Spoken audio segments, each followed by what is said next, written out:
आकाशवाणी मध्य प्रदेश से प्रस्तुत हैं प्रादेशिक समाचार।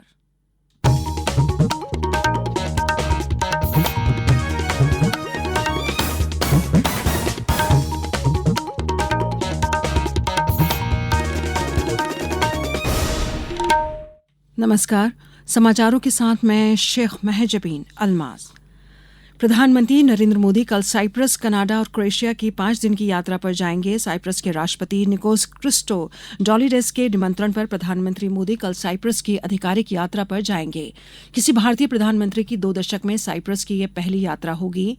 यात्रा के दूसरे चरण में श्री मोदी G7 शिखर सम्मेलन में भाग लेने के लिए 16 जून को कनाडा जाएंगे।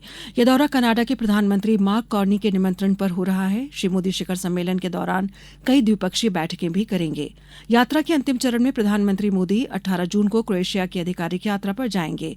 ये किसी भारतीय प्रधानमंत्री की क्रोएशिया की पहली यात्रा होगी, जो द्विपक्षीय संबंधों में एक महत्वपूर्ण मील का पत्थर साबित होगी। क्रोएशिया की यात्रा यूरोपीय संघ में भागीदारों के साथ अपने जुड़ाव और मजबूत करने की भारत की प्रतिबद्धता को भी रेखांकित करती है। प्रदेश में भारतीय जनता पार्टी आगामी चुनाव की तैयारी के मद्देनजर अपने जनप्रतिनिधियों को सशक्त और कुशल बनाने के लिए विशेष 3 दिवसीय प्रशिक्षण शिविर आयोजित कर रही है। ये शिविर आज पचमढ़ी में शुरू होगा। केंद्रीय गृह मंत्री और भाजपा के वरिष्ठ नेता अमित शाह दोपहर 3 बजे इस प्रशिक्षण कार्यक्रम का उद्घाटन करेंगे। साथ ही सांसदों और विधायकों को प्रशिक्षित करेंगे। सभी सांसद विधायक एक पेड़ मां के नाम अभियान के तहत पौधरोपण करेंगे। सोमवार को प्रशिक्षण के अंतिम दिन रक्षा मंत्री राजनाथ सिंह पार्टी पदाधिकारियों को संबोधित करेंगे। केंद्रीय आयुष मंत्री प्रतापराव जाधव ने कहा है कि योग वैश्विक कल्याण के प्रति भारत की महत्वाकांक्षा को प्रदर्शित करता है। वे आज नई दिल्ली में वैश्विक शिखर सम्मेलन योग कनेक्ट को संबोधित कर रहे थे। इस अवसर पर संस्कृति और पर्यटन मंत्री गजेंद्र सिंह शेखावत, योग गुरु रामदेव तथा अन्य गणमान्य व्यक्ति भी उपस्थित थे। श्री जाधव ने योग के महत्व पर प्रकाश डालते हुए कहा कि वर्तमान समय में मानवता पूरे विश्व में कई चुनौतियों का सामना कर रही है। इसी स्थिति में योग भारत की ओर से विश्व शांति के लिए पूरे संसार को एक उपहार और विरासत है। डायबिटीज के प्रबंधन, हृदय स्वास्थ्य में सुधार और यहाँ तक कि कैंसर रोगियों और बुजुर्गों को उनकी बीमारी से बेहतर तरीके से निपटने में मददगार है। योग सिर्फ आध्यात्मिक और ध्यान का ही अभ्यास नहीं है, बल्कि यह स्वास्थ्य क्षेत्र में रोजगार के अपार अवसर भी प्रदान करता है।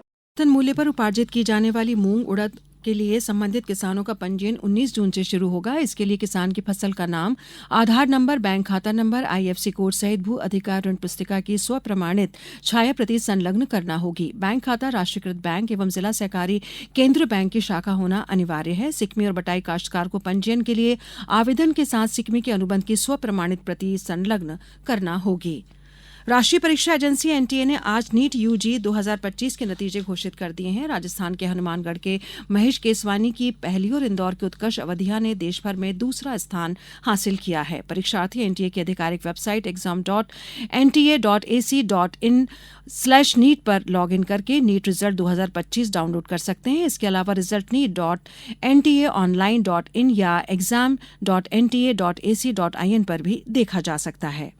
अब खबर मौसम की। प्रदेश में आज भी उमस की वजह से भीषण गर्मी का एहसास हो रहा है। इस बीच मौसम विभाग ने जानकारी दी है कि दक्षिण पश्चिम मानसून ने फिर से रफ्तार पकड़ी है। उम्मीद है कि अगले 3 दिन यानी 15-16 जून को मानसून राज्य में प्रवेश कर लेगा। अब कुछ समाचार संक्षेप में। नर्मदापुरम जिले में विकसित कृषि संकल्प अभियान का समापन समारोह आयोजित किया गया। इस अभियान के तहत कृषि विज्ञान केंद्र, गोविंद नगर, कृषि विभाग और ICAR के विशेषज्ञों की एक टीम ने नर्मदापुरम विकासखंड के ग्राम पंचायत भीलाखेड़ी में कार्यक्रम का आयोजन किया। शिवपुरी जिले में राष्ट्रीय खाद्य सुरक्षा मिशन के तहत eKYC कार्य में लापरवाही बरतने पर कोलारस SDM ने 8 विक्रेताओं पर कार्यवाही की। हज मुकम्मल कर हाजियों की वापसी का सिलसिला शुरू हो गया है। आज सुबह दूसरी फ्लाइट भोपाल पहुंची। पन्ना जिले के टौरी गांव में कुएं में आज एक तेंदुआ गिर गया। घटना की जानकारी मिलने पर पटना टाइगर रिजर्व की रेस्क्यू टीम मौके पर पहुंच गई। इस बुलेटिन में इतना ही। सांध्यकालीन समाचार बुलेटिन सुनिए शाम 7:10 पर। नमस्कार।